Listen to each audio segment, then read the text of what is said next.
శివధనస్సుని విరగ్గొడతారో వాళ్ళకి నా కూతుర్ని ఇచ్చి వివాహం చేస్తాను.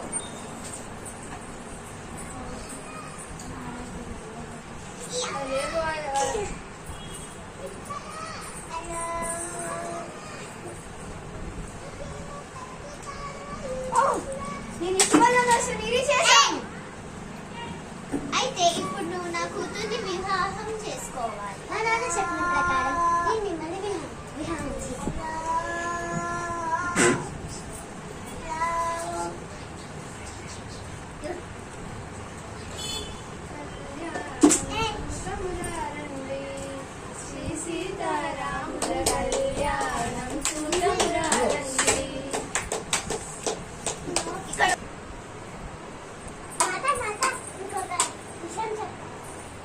నేను నా రాముడి కోసం బహుమతి తయారు చేస్తున్నాను. ఒకవేళ రాముడు రాజైతే కౌసల్య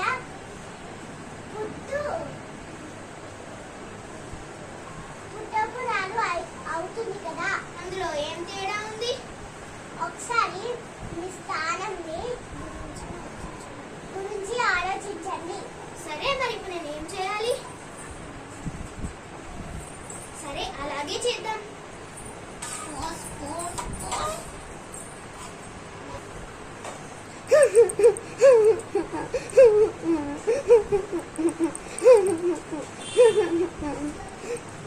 రాణి, మీరు ఎందుకు ఏడుస్తున్నారు? మీరు నాకు ఒక కోరిక ఇచ్చారు, గుర్తుందా? చాలా బాగా గుర్తుంది. మీ కోరిక ఏంటో చెప్పు. నా కొడుకు భరతుడిని మీరు రాజుని చేయాలి. భరతుడి స్వభావం గురించి నీకు తెలుసు. రాముడు ఉండగా భరతుడిని ఎలా రాజు చేయవాలి? అందుకే రాముడిని 14 సంవత్సరాలు వనవాసానికి పంపాలి. ఇప్పుడే మీరు మీ మాట మీద నిలబడాలంటే చెప్పిన మాట మీరు నెరవేర్చాలి. సరే, మీరే చెప్పాలి. సరే.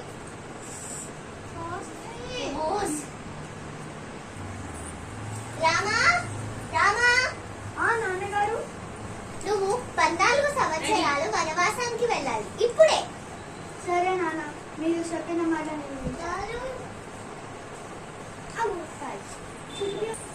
ప్రభు నామా, నేను మీతో వస్తా. అన్నయ్య, మీరు లేకుండా నేనెలా జీవించగలను? నేను మీతో వస్తా.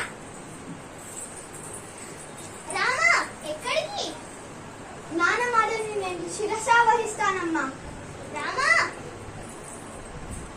చేయండి. ఎవరు మీరు? నేను లంకారాజ్యానికి చెందిన రావణుడు